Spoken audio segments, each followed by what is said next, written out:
Olá, sejam todos muito bem-vindos. Estamos aqui em mais um programa Café de Negócios e no programa de hoje eu trouxe aqui um profissional, um professor de Educação Física, o Juliano Leite. Muito bom ter você aqui, Juliano. Seja muito bem-vindo. Eu agradeço muito essa oportunidade, seu convite, poder estar aqui na emissora, contar um pouco da minha história, quem sabe levar alguma coisa aí para os seus telespectadores, de uma forma honesta, sincera. A ideia é essa, por isso que nós trazemos para cá pessoas como você, Juliano, pessoas que podem nos inspirar, nos ajudar com histórias fantásticas como a sua. E para a gente poder começar, conta para os telespectadores quem é o Juliano Leite. Conta um pouquinho para nós quem é você, onde você nasceu, conta a sua trajetória para a gente. Eu sou nascido em Jundiaí, interior de São Paulo, nasci em 1974, nasci bem até, fui conhecer o hospital lá onde eu nasci. Os meus pais, eles foram extremamente zelosos comigo nessa parte, apesar de a gente ser muito simples, né? Vivendo uma família simples.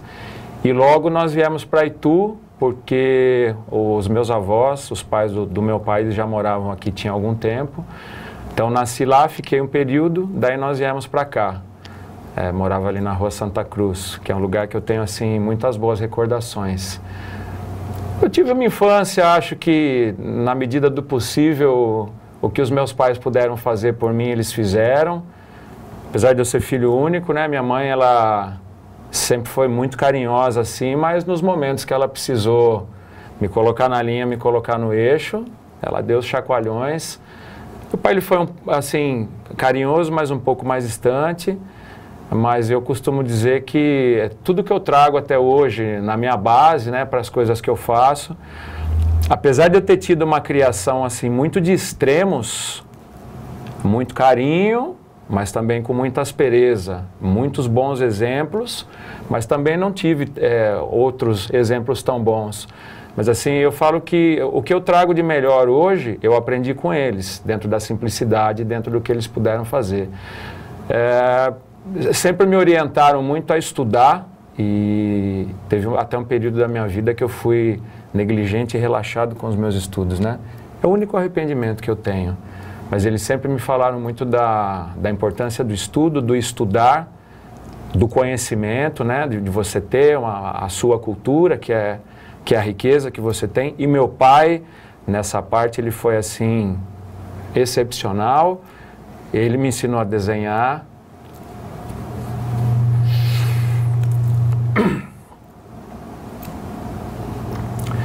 E eu trago isso com muito carinho, muita gratidão.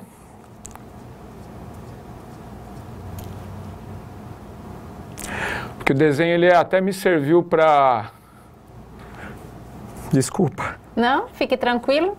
Porque quando a gente vai revisitar o nosso passado, é isso mesmo que acontece, Juliana. Isso é muito bom, porque faz com que a gente não esqueça das nossas raízes e de onde a gente veio. O desenho, ele me serviu para muita coisa em alguns períodos da minha vida, até profissional. Me lembro dele com a minha mãe revisando o questionário para eu ir para as provas. Então, quanto a isso, eu não posso falar. E realmente essa parte do estudo, ela foi fundamental, porque a minha vida, ela toma um sentido verdadeiro a partir do momento que eu voltei a estudar. Que eu terminei os meus estudos e que eu fiz faculdade e foi um divisor de águas. Eu acredito que a gente vai falar sobre isso um pouquinho mais para frente, né? Sem dúvida. Mas então, assim, a gente teve ali um convívio, uma vida um pouco atribulada, confusa, eu diria. Mas o que eles puderam fazer por mim, principalmente nas bases fundamentais, no que eles achavam que seria o primordial para o meu desenvolvimento, para o meu crescimento, eu acho que eles fizeram. Juliano, com quantos anos você começou a trabalhar? Eu me lembro que o meu primeiro trabalho, que inclusive eu já... Posso contar uma coisa bem rápida, claro, antes que eu estava me lembrando na hora que eu vim para cá? Claro. Eu lembro que eu venho de muitos nãos, né? E certo. Não é me vitimizando, jamais, mas é compartilhando a minha experiência, claro, que ela é minha. Eu vim de muitos nãos. E eu lembro que o primeiro trabalho que eu busquei, né, que eu pleiteei, era numa rádio que tinha aqui, eu ouvi eles anunciarem que tinha uma vaga de office boy. Certo. Eu falei, puta, acho que eu tinha uns 10 anos, meus pais tinham acabado de separar. Falei, pô, seria legal ter esse trabalho para ganhar um dinheiro, poder fazer algumas coisas. Foi o primeiro não que eu tomei. Mas a pessoa que me atendeu, ela foi extremamente delicada comigo. Ela falou que eu era muito jovem, que legalmente eu não podia me contratar na rádio e tal. E eu lembro que eu voltei para minha casa desolado, chorei um monte. Minha mãe falou, calma que tudo na sua hora. Mas o meu primeiro trabalho foi numa sapataria, aos 12 anos, através da recomendação de uma tia minha, que naquele momento eu morava na casa dela. Eu saí muito cedo da casa da minha mãe e acabei morando de favor na casa de algumas tias e tal. E essa minha tia, ela falou, ó, tá precisando de um menino numa sapataria ali na Rua Santa Rita, nem existe mais. E eu fui. E ali foi meu primeiro trabalho, foi meu primeiro emprego registrado. E uma outra coisa que me marca muito em relação a esse trabalho, que todas as minhas conquistas, elas sempre foram muito importantes para mim, eu sempre valorizei. As coisas grandes, mas também as coisas pequenas, porque a gente vai edificando através das coisas pequenas, né, para que elas fiquem grandes. E eu lembro que eu cheguei super orgulhoso, tal, tava com a mão suja, porque eu era um aprendiz, Sim. Então mexia com couro, mexia com tinta. E daí eu lembro que eu cheguei para uma pessoa lá, melhor a gente não mencionar para não melindrar ninguém. Falei, pô, consegui um trabalho, tal, tô aprendendo umas coisas. Ele falou assim para mim, você se contente porque é isso que você vai ser o resto da sua vida. Posso te falar uma coisa? Pode. Algumas coisas em comum com as histórias de empreendedoras, tanto das pessoas que acabam compartilhando aqui, como a minha própria história. O que tem em comum nessas histórias? A gente sempre começou a trabalhar muito cedo e ninguém morreu por causa disso. De forma nenhuma. E ninguém precisa de nenhum tipo de tratamento por causa disso. As pessoas sobrevivem por causa disso, não tem problema nenhum. E a segunda, essas pessoas que aparecem na nossa vida para nos puxar para baixo, mas que na verdade são molas propulsoras que nos jogam para cima. Faz a gente subir. Não é?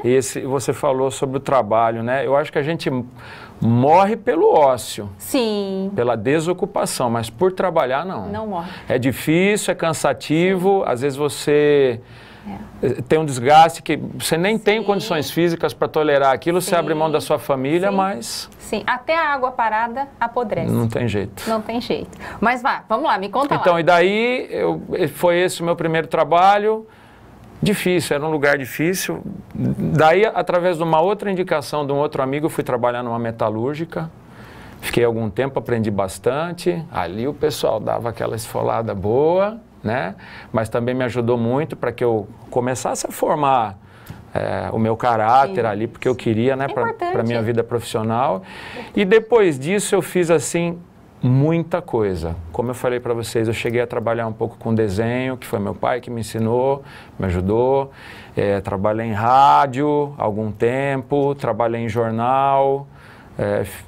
Não tenho vergonha de falar que logo que eu conheci a minha esposa, eu passei por isso há 20 anos atrás, né? Passei por um período de desemprego muito difícil, de chegar num ponto que eu falei, eu não tenho mais expectativa, eu não sei mais o que eu faço, porque eu busquei tanto, pedi tanto, implorei tanto, e os nãos que eu falei para você, né? Mas aí entreguei panfleto na rua, já com ela, homem feito. E daí teve um período que a situação ficou ainda pior, eu com aluguel para vencer e precisava ganhar o dinheiro. E eu lembro que eu tinha porque eu trabalhei também aqui no hospital, né? Não podia me esquecer da antiga Irmandade da Santa Casa de Misericórdia. E foi muito bom, foi uma escola. Até porque eu faço hoje me ajudou muito lá. E eu conheci uma doutora aqui, muito bacana. E eu cheguei a fazer faxina na casa dela em Sorocaba, porque eu não tinha dinheiro, tinha que ganhar um dinheiro. Daí um dia, eu me lembro que ela chegou com a bochecha corada, ela falou, eu quero te ajudar, mas a única que você não quer limpar a minha casa? Eu falei, lógico que eu quero, vou fácil. Eu lembro que eu pegava o ônibus aqui em Itu, acho que por volta de 5 horas da manhã, levava quase 2 horas para chegar em Sorocaba. Aí eu descia ali na rodoviária, o apartamento dela era logo atrás. Ali eu passava meu dia de diarista, né? Sim. Fazendo a higiene, a limpeza da casa dela. E eu fiquei aí durante quase, sei lá, acho que quase 6 meses, 8 meses fazendo esse trabalho. Para depois alguém enxergar que eu tinha um pouco de potencial para trabalhar com educação física e me dar a primeira oportunidade, que eu conto a hora que você quiser daí. Então tá. E você acha que, quando você falou, né, dessa questão de você, quando você voltou a estudar, foi o grande divisor de águas para a sua vida. Então, antes da gente passar aqui para o nosso segundo bloco, fala alguma coisa para quem está lá em casa, que parou de estudar, esse jovem que não vai porque ele não quer mesmo. Olha, eu vou falar uma coisa para vocês, pela minha experiência. Existem os autodidatas, isso não é a grande maioria, e eu falo para vocês assim, eu voltei a estudar porque um dia eu me vi na minha casa ocioso, e assim como foi quando eu tive o meu reencontro com Deus também, ocioso e emburrecendo.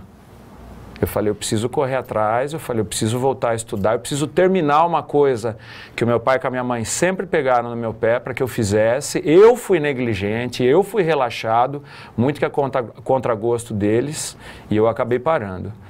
E pagou um preço por isso? Muito alto, muito alto. E hoje eu vejo que quando eu retomei aquilo, foi assim como uma formiga. Fui fazendo muito pequenininho, uma pecinha de cada vez, mas do momento que eu retomo os meus estudos e que eu me decido a concluí-los, a minha vida teve uma mudança.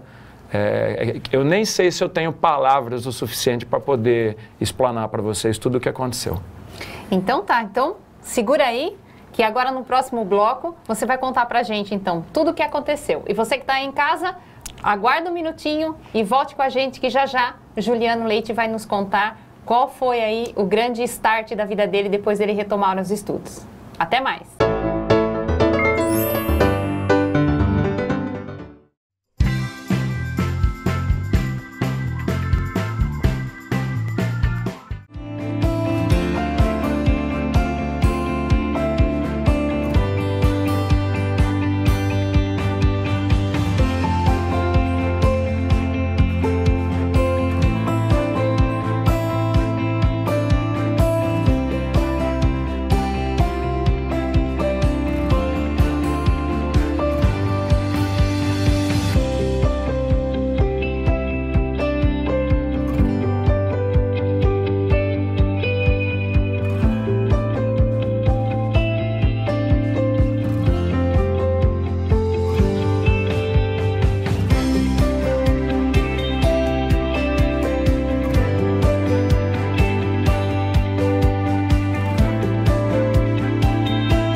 Estamos de volta aqui com o Juliano Leite, um profissional da área de educação física que veio nos contar aqui a sua história empreendedora, e ele dá algumas ênfases nessa sua história. Ele falou pra gente aqui que os estudos dele, quando ele retoma os estudos, foi um divisor de águas, mas também ele me fala uma coisa muito interessante aqui que eu fiquei curiosa para saber. Juliano, você nos conta que num período bem complicado da sua vida, você vai trabalhar numa área de limpeza, né? Na verdade, sim, fazer limpeza doméstica. Diarista. Diarista, né?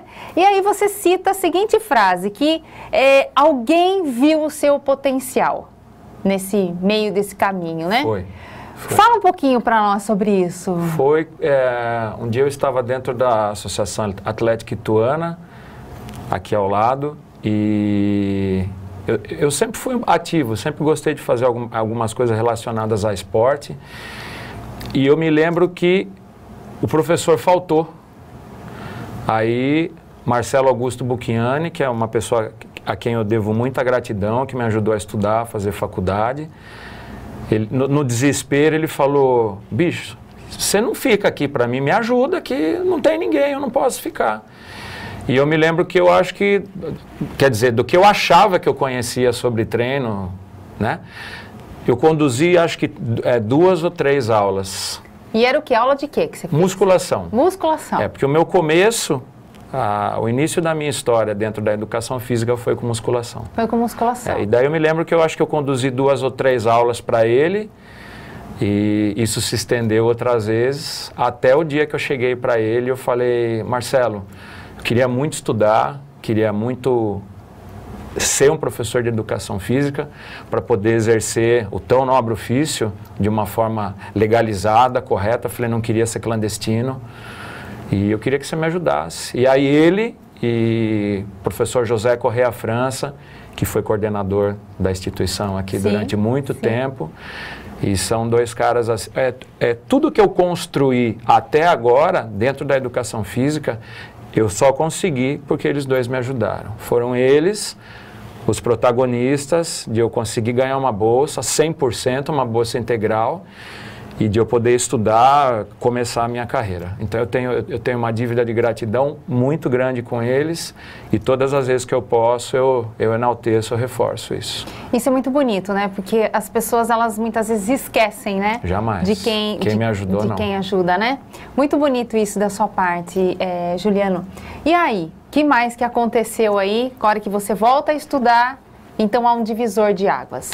E daí eu percebi que quando eu reiniciei, né, os estudos, as coisas começaram a caminhar um pouco melhor na minha vida. Juliano, em todos os sentidos. Você falou uma coisa aqui interessante, né? Que você chega nesse Marcelo e diz para ele, olha, eu quero estudar porque eu não quero exercer a minha profissão de uma maneira clandestina, né? Queria que você falasse um pouco para os nossos telespectadores a importância da titulação realmente de um professor de educação física, explicasse um pouco a ética, porque hoje, né, a gente vê tanta gente envolvida nisso, tantos acidentes que acontecem dentro das academias. Você poderia explorar um pouco isso para quem está lá em casa, até jovem que está assistindo e que tem a intenção de entrar nessa área? Olha, eu não sou dono da verdade, eu tenho a minha leitura, tenho a minha ótica, que é muito pessoal, muito peculiar, mas assim, desde essa primeira aula clandestina até hoje, são quase 20 anos de profissão. Então, vi um monte de coisa, certo, errado. Eu aprendi errado para depois aprender a fazer certo. Mas eu sempre fui muito inquieto, eu sempre fui muito inconformado dentro do que eu faço. E eu não conheço muita coisa. E a gente passa por esse nosso plano terreno aqui, achando que você sai daqui um sábio, sai nada. Durante todo o nosso processo, todo o período de vida, a gente está aprendendo. Sim. Lógico que com a idade mais avançada, você carrega um pouco mais, agrega um pouco mais. Mas o que eu digo é assim, né? Eu vejo que anualmente as faculdades, as instituições, elas despejam milhares de profissionais teoricamente formados no mercado de trabalho. Existem bons profissionais, grandes profissionais, existem, mas esse não é o caso da maioria. Eu não quero generalizar, por favor, e nem quero ser leviano nos meus comentários. E não que eu me ache um cara bom, também não é isso, mas o que eu tenho visto nos últimos anos de pseudos professores de educação física fazendo um amontoado sucessivo de bobagens, não é possível. Eu acho que quando você faz o seu juramento, assim como o que eu fiz quando eu me formei, e eu acho que quando você tem o título de professor de educação física, você tem uma responsabilidade, você tem um peso, um compromisso social muito grande. E isso que eu estou fazendo não é discurso moralista. Estou falando do fundo do meu coração. Porque você tem pessoas que adentram a sala onde você trabalha, ou ao seu centro de treinamento, ou independente de onde você trabalha, e elas devotam a você o que elas têm de mais importante na vida. Ou melhor, duas coisas: a saúde e a confiança. Então, esses caras que ficam trabalhando por uma mera estética, esses caras que dão atenção só para a menininha bonitinha, cheirosa que está na sala, ou para aquele aluno que em potencial pode ser um aluno de personal que vai te ajudar de uma forma rentável, então, meu amigo, você precisa rever os seus conceitos, rever a sua cabeça, a sua condição humana, para ver se realmente você tem condições de estar exercendo esse nosso ofício. Se você trabalha dessa forma, você não é professor de educação física nem aqui nem na China. O professor de educação física, o trabalho dele é muito mais amplo e o buraco é infinitamente mais embaixo. Sem contar da responsabilidade, né, Juliano? Que não, você como tem eu falei, a responsabilidade ela é enorme. Desde você receber o seu aluno, você fazer uma análise do biotipo, do que ele tem de bom ou não, o que precisa ser melhorado, se ele tem alguma patologia, se ele tem alguma disfunção, enfim. Já desde os primeiros contatos, você precisa fazer uma leitura, ter um mapa, para que você possa se nortear e fazer o seu trabalho. Não adianta fazer igual a linha de produção. Ser humano é uma coisa, máquina, engradado, material inumano, é outra coisa. O ser humano, ele precisa de uma coisa individual e você tem que ter uma visão direcionada para cada um. Você pode até ter um trabalho em grupo, como é o que eu realizo, mas dentro daquele grupo você tem que ter uma visão individualizada, senão não é possível. Trabalha o individual, que cada um tem uma história, né? Sem dúvida. Sem dúvida nenhuma. Juliano, quando você inicia essa sua carreira como professor, você atua em algumas academias ou você já inicia com o seu próprio negócio? Não, desculpe a expressão, eu mastiguei muita corrente em academia, mas é como eu sempre falo, tudo foi uma construção para eu chegar até onde eu estou. Fui muito podado, fui mutilado dentro do meu trabalho, infelizmente em alguns momentos eu tive que fazer coisas com as quais eu não concordava, mas eu era empregado, eu era funcionário e eu tinha que fazer. Mas da forma como eu pude, meio que ali pelas beiradas, eu sempre tentei deixar minha marca, sempre procurei fazer o que eu acreditava e devagarinho eu fui construindo o que eu tenho hoje. Mas antes disso, eu precisei fazer e me submeter a muita coisa que me contrariou bastante. Não morri por isso, me fortaleceu, me fortificou e me ajudou a chegar até aqui, mas não foi fácil. Mas da mesma forma que acontece na área do empreendedorismo, geralmente um bom profissional, quando ele se destaca, parece que é meio cultural aqui no Brasil. Ao invés do gestor trazer esse profissional para o lado dele para agregar na equipe, não, ele simplesmente vai lá e corta o profissional. Inclusive, né? Posso mencionar, eu me lembro que na última academia que eu trabalhei, que foi uma boa academia, foi uma academia onde eu tive uma remuneração condizente e tive autonomia, de certa forma, para fazer o meu trabalho. Eu lembro que um dia um aluno elogiou alguma coisa que eu tinha feito e o proprietário falou assim, não faz isso, rapaz. Se você elogia na frente dele, eu vou ter que aumentar o salário, eu vou ter que aumentar o ordenado. E eu falo uma coisa para vocês, eu preciso do dinheiro, né? Sim. Para eu poder ter o meu prédio em ordem, ter toda a manutenção, ter toda a estrutura que a gente tem.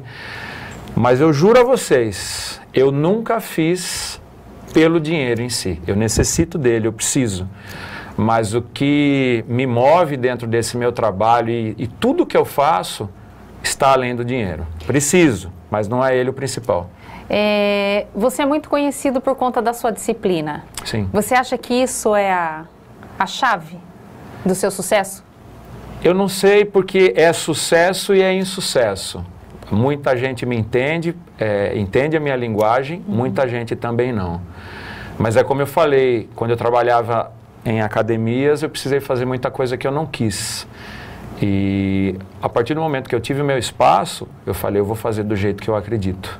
No meu espaço, eu trabalho com verdade, trabalho de forma efetiva e assim, as pessoas, não só no treino, na vida, elas dão muita desculpa para tudo.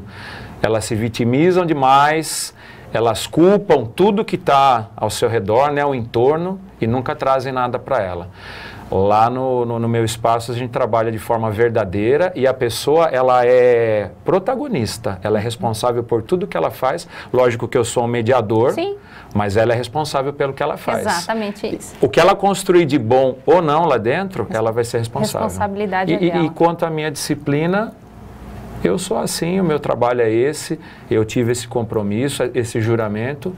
Quem gostar, a gente vai junto, vai seguir junto, e quem não gostar, vai no água com açúcar. Tá certo. As pessoas confundem muito motivação com disciplina. Sim. Nós não precisamos de motivação, nós precisamos de disciplina para poder performar. É por isso que as pessoas não performam. Não é verdade? Eu concordo. Juliano, quando foi que virou essa chave, então, de sair de empregado para empreendedor? Eu, na verdade, eu não tenho vergonha de falar também, eu nunca achei que eu fosse ser um empreendedor. Eu, na minha cabeça, pela minha história, que também nem cabe colocar aqui, mas eu sempre achei que eu ia ter um trabalho, ia tentar me destacar e... enfim. Mas quando eu comecei a trabalhar com treinamento funcional, já cansado das linhas tradicionais, eu pensava em ter um espaço um pouco maior. E as coisas, elas foram caminhando meio que sem eu premeditar, sem eu planejar muito. Tem uma coisa que você falou pra gente aqui, logo lá no primeiro bloco, e me ficou muito martelando a minha cabeça. Você fala assim, quando eu tive um encontro com Deus. Você consegue resumir isso pra mim? Eu vou tentar ser o mais breve possível. O meu pai com a minha mãe e os meus avós, eles me ensinaram muito da importância de Deus na vida, né? E já foi até criticado. Fala, você vem de uma corrente criacionista, você vem querer com esse papo furado. Eu acredito em Deus. Certo. Ele se faz presente na minha vida todos os dias. Ele fala comigo com as pequenas coisas, nos pequenos detalhes, nas pequenas conquistas, todos os dias. Eu estar sentado aqui conversando com você é obra de Deus. Eu construí para chegar até aqui, mas pela luz dele, pela luz do Espírito Santo. E eu afirmo categoricamente, uma vez uma professora minha da faculdade, ela chamou minha atenção para eu falar isso. Mas não existe outro caminho, não tem uma outra forma senão pelo caminho de Deus. A gente pode relutar, ser contrário a isso, mas em algum momento da nossa vida a gente cai na real. E eu me lembro que eu estava na minha casa também, eu me senti vazio, apartado de alguma coisa que eu não sabia o que era. Na minha inocência, o que eu fiz? Tomei um banho, coloquei o que eu tinha de melhor de roupa naquele dia, e aí eu fui para a igreja assistir uma missa. E também começou uma outra caminhada de aprendizado a partir disso. E essa caminhada eu acho que ela vai comigo pelo resto da vida, mas hoje eu me vejo muito mais iluminado e esclarecido, né, do que eu fui naquela época. Muito bom. Juliano, foi muito bom falar com você, muito bom ter você aqui. Quero agradecer demais, quero desejar muito sucesso a você. E assim como você, eu também compactuo da mesma ideia. Não cai uma folhinha da árvore se Jamais. Deus não quer. E eu queria até dizer mais, pessoas empreendedoras como você pode ter certeza que alegra o coração de Deus, porque você faz o bem para muita gente. Eu agradeço. Muita gente. Às vezes muito modesto, mas... Às vezes você pode até achar que você só faz ali a atividade física, mas não, você muda a vida das pessoas. Muito obrigada mesmo. Eu agradeço muito pela oportunidade, por vocês me receberem aqui nessa casa. E vocês aí de casa, tenho certeza que você gostou dessa história, vai se inspirar e vai ouvir aí toda a fala do Juliano e trazer isso para a sua vida. Até o próximo programa, eu espero vocês. Tchau, tchau.